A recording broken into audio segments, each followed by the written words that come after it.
because I want to now address to British Buddhists again. Because in some of these books and articles I have read, one that is quoted quite a lot is there was a time when Buddha was asked 14 different questions. Buddha didn't answer. Okay, so that has been used by the materialist, Abrahamic residual people as a proof. See, Buddha did not talk about reincarnation, because when Buddha was asked whether the world has beginning or end, Buddha didn't say anything.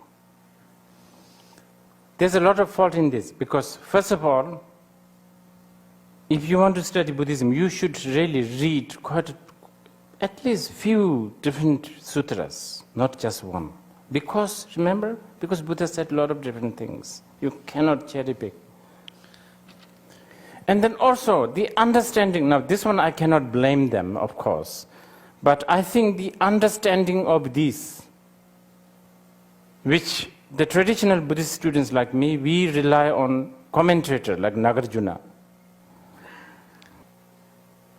You know, in the traditional Buddhist story, we hear that after Buddha got enlightened, he said, oh, you know, I found a truth that just cannot be taught, cannot be conceived, you know, cannot be discussed. Therefore, I'm going to keep quiet, right? I'm putting it very loosely. So the story goes like Indra, you know, requested him, and then he taught first teaching Saranath. That's the general story. That's interpretation. Other interpretation exists. That, what he said is already the teaching. If you can't hear it, if you can't listen to this, too bad, you are not qualified. But what he said, I have found the truth, brilliant, profound, anyway, there's some character. But, you know, no one would hear this. I'm going to keep quiet. That in itself is the teaching of the most highest level. Likewise, one can interpret Buddha's silence to the 14 questions is the teaching.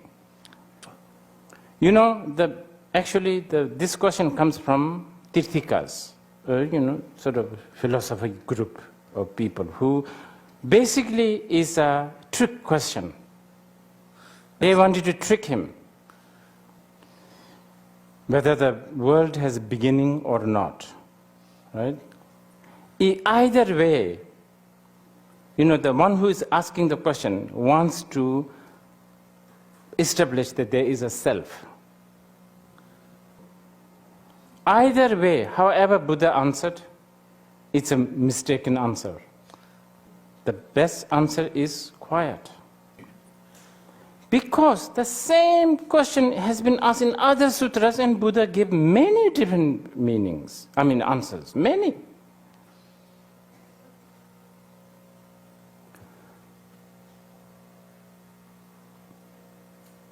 So, the fact that Buddha did not answer the 14 different questions is yet again a big support to asserting that reincarnation exists on a relative level.